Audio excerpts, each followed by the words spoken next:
mamy fabułę, słuchajcie, w której szuka się zaginionego pracownika. I oni rzeczywiście, słuchajcie, tak się wkręcili pracownicy tejże firmy, że autentycznie szukali tego wirtualnego pracownika, który zgubił się. A Pojechał wiedzieli, na że szkole. wiedzieli, że jest wirtualny? No trochę jakby dali się w cudzysłowie wkręcić, ale to było takie śmieszne, bo nie wiedzieli, że to jest gra, natomiast do tego stopnia, że dzwonili do centrali i mówili, słuchajcie, u nas nie było w oddziale, nie przyszedł, nie? A ta cała rzecz polegała na takim budowaniu opiekuńczości, żeby się zaopiekować, bo to był onboardingowy program. Onboardingowy, co to znaczy? Onboardingowy, czyli możesz śmiało nacisnąć. Tak, naciśniemy dla formalności. Onboarding, czyli wdrożenie nowego pracownika do pracy. Tak? Wdrożenie i jego wiedzę, w rozumienie tej kultury firmy, czy mówić na ty z szefem, z prezesem, gdzie co jest, mapa. Trochę onboardingiem był ten program dla klientów w waszym centrum handlowym. Tak? Oni jakby uczyli się jego. I to doświadczenie w tejże konkretnej firmie, logistyczna firma, też pozdrawiamy bardzo serdecznie, było bardzo fajnym doświadczeniem, bo oni wciągnęli się w fabułę, chcieli komuś pomóc i go rzeczywiście szukali.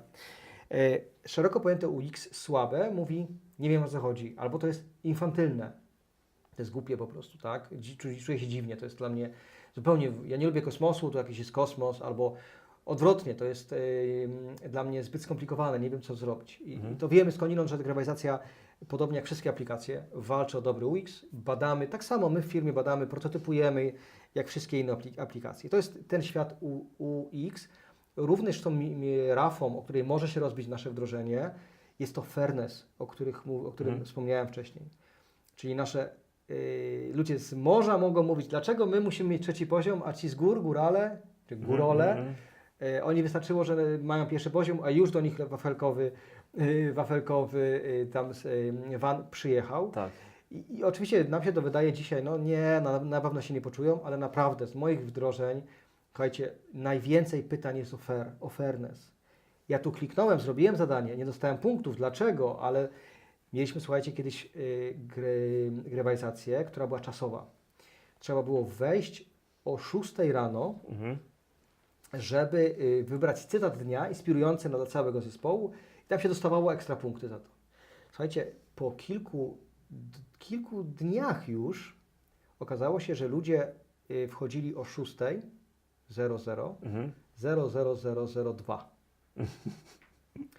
Jesteśmy razem w świata IT, więc wyczuwamy, to jest niemożliwe, żeby człowiek tak wchodził. Tak. Okazało się, słuchajcie, że jakiś sprytny informatyk zrobił taki program jak Sniper na Allegro, gdzie on hakował system.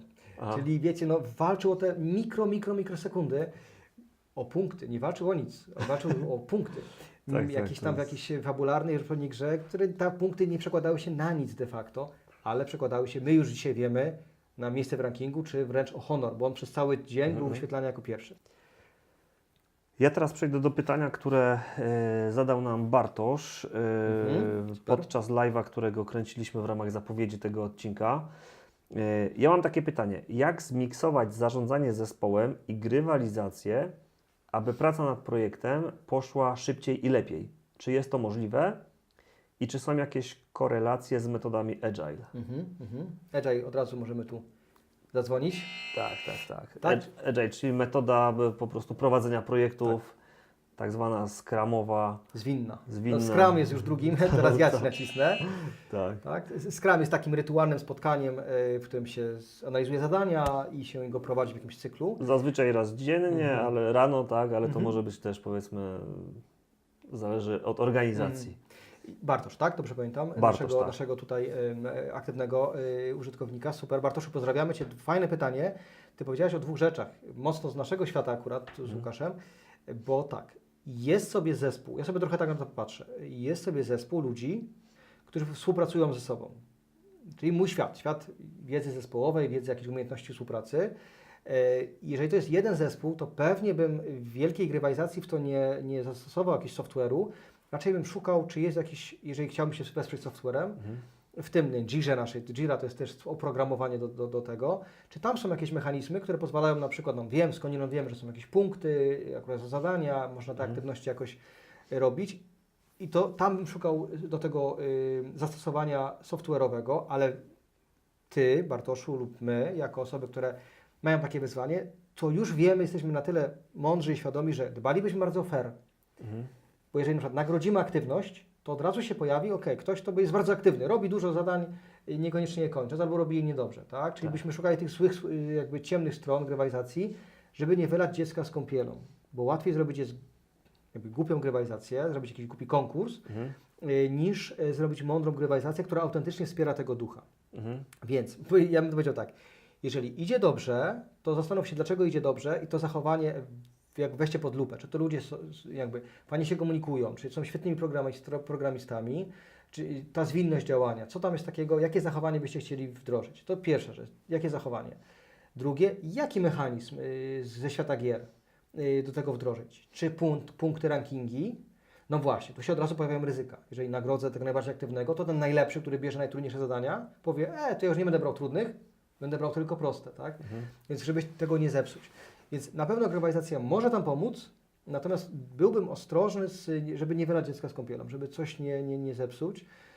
No i szukałbym zastosowania istniejących oprogramowań już do tego, żeby gdzieś jakieś mechanizmy wdrożyć z grywalizacji. Być może właśnie to byłoby jakieś oprogramowanie do projektowania tego zwinnego. No, Jira jest takim znanym. Ciekawy temat. Projekty grywalizacyjne możesz znakomicie mierzyć, prawda? Najnowszym naszym dzieckiem jest panel statystyk. Nasi klienci zebraliśmy kilkaset różnych oczekiwań klientów co do właśnie obszaru mierzenia aktywności ludzi. Stworzyliśmy przepiękny panel, który mierzy, ile czasu ludzie spędzają na platformie w porównaniu do Facebooka, tak? I słuchajcie, to takie bardzo ciekawe rzeczy, które pokazują klientom, fajnie, to oni się angażują, tak? Oni rzeczywiście tam są, uczą się, edukują, versus ile byśmy zapłacili rynkowo, gdyby ta edukacja przebiegała na sali szkoleniowej, tak? Ile kilometrów, ile CO2, słuchajcie, mniej wypaliliśmy w powietrze dla jednego z projektów, przez to, że jest platforma versus podróże samochodem. Czyli to też jest kierunek rozwoju waszej działki. Liczenie. Bardzo ciekawe. Tak, bardzo popularny teraz trend marketingowy, współpraca z influencerami. I tutaj właściwie mierzalność, można powiedzieć, znikoma. No tak? właśnie. Podobnie jak storytelling, czy fabuła. Jak zmierzyć z dobrego wirala? No viral akurat można wrzucić i sprawdzić, nie? Ale jak zmierzyć dobrą fabułę liczbowo? Są ciekawe wyzwania. Jeżeli chodzi o media społecznościowe, to też bardzo dużo tutaj jest różnego rodzaju miejsc do nadużyć, typu kupowanie fanów, kupowanie klików, kupowanie nawet komentarzy, tak? W jakiś tam zautomatyzowany sposób, więc to jest też wyzwanie. Zbierać dane, analizować je, ale mieć pewność, że te dane są prawdziwe i za pomocą tych danych wyznaczać po prostu, optymalizować tak naprawdę działania marketingowe. Super.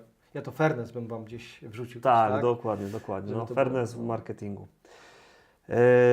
Moi drodzy, ja Was zapraszam do grupy na Facebooku Marketing Ludzkim Głosem. To jest grupa, która niedawno powstała.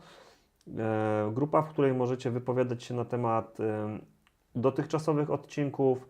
To jest taka grupa też networkingowa. Krzysiek, Ty też tam jesteś. Jestem. Krzysiek też tam jest, więc możecie zadawać w tej grupie pytania dotyczące tego odcinka. Liczę na to, że wspólnie będziemy budować ten podcast, że treści, które w nim będą atrakcyjne dla Was i że będziemy wspólnie iść do przodu. Krzysiek, Tobie dziękuję bardzo za możliwość odbycia tej rozmowy. Dzięki pięknie. Życzę Tobie sukcesów i mam nadzieję nagród w jeszcze większych i bardziej znanych miastach Ameryki Północnej, Azji. No właśnie, troszkę żeśmy doszli do szklanego sufitu, a teraz życz mi dobrego jakby konwersji, jak to mawiają w marketingu, z tych nagród. Tak, konwersji, czyli przełożenia się po prostu tych działań, tej nagrody tak naprawdę na biznes. Dzięki pięknie. Dzięki wielkie, cześć, do usłyszenia. Do usłyszenia.